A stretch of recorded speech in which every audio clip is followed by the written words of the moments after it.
had invited us to participate in a panel on the impact of climate change on global peace and stability.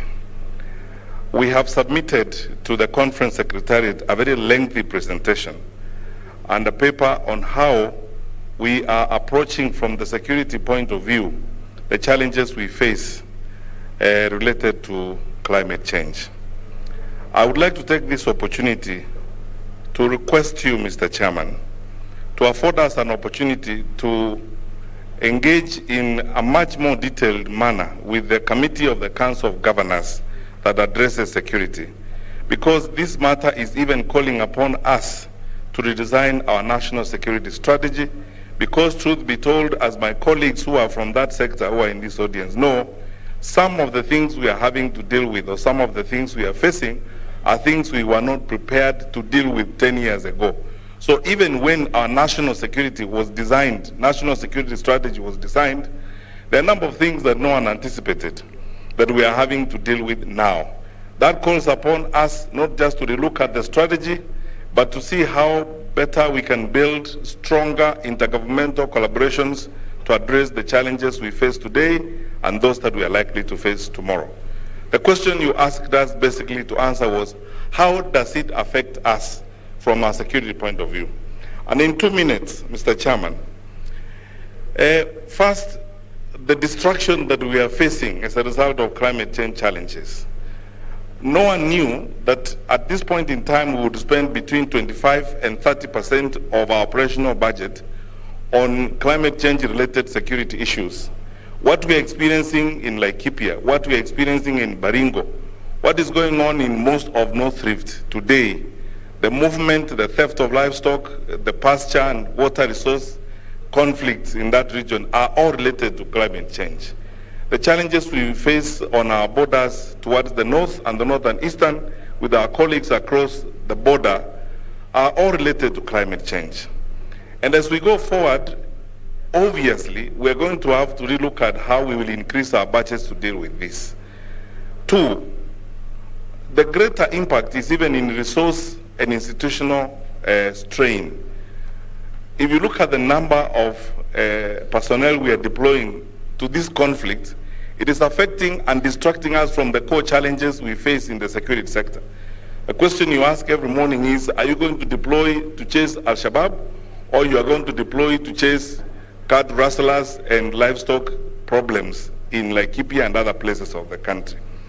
So I know it will affect also county governments in terms of how they look at resources, which means it calls upon a new framework and a new approach of budgeting and allocating resources for security, especially to address climate change related challenges.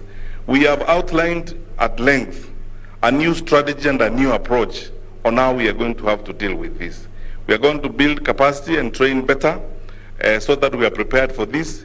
We are going to develop new structures for conflict resolution. I was speaking with Governor Nderito Mureithi in Laikipia and saying counties that are affected by this will have to start new frameworks of superintending over resource sharing agreements so that we can avert conflicts, which means we have to redesign conflict resolution mechanisms as we go along. Three, we are going to have to relook at intergovernmental alignment between us and county government. For a long time, I must confess here that we have had challenges to support, for example, the county security committees and the county government's pressure on us to allow them to come up with their new security infrastructures. I think now we can't avoid that and we can't hide from that responsibility anymore. We have to support county governments to come up with security arrangements to deal with some of these conflicts, because national government in and on itself cannot manage these challenges as it were. Fourthly, we have got to deal with resource alignment. We have to put our money where our mouth is. We are facing challenges which we cannot hide from, and we cannot overdepend on development partners. In our budgeting systems and in our frameworks of dealing with security, we as county governments and national government, we must now debate how on a year-to-year basis we set aside resources deliberately to deal with the conflicts that are brought about by climate change. Now, in that lengthy presentation that we have filed with the conference secretariat, We have discussed the details of what the National Security Advisory Committee has decided to do and what the National Security Council would like to do, how we will deploy some of the resources we have in the country to avert and to quickly respond to some of the challenges. KDF is involved up in Baringo. We are trying to do some water pans. We are trying to see how best we can deploy the resources we have to avert climate change-related conflicts. Mr. Chairman, we need time to go deep into this, and on my own behalf and on behalf of my colleagues, we will be available to sit with your committee that deals with security, to go deep into this, and I'm sure we will benefit more from your grassroots-based approaches in the manner in which we will have to redesign our national security strategy.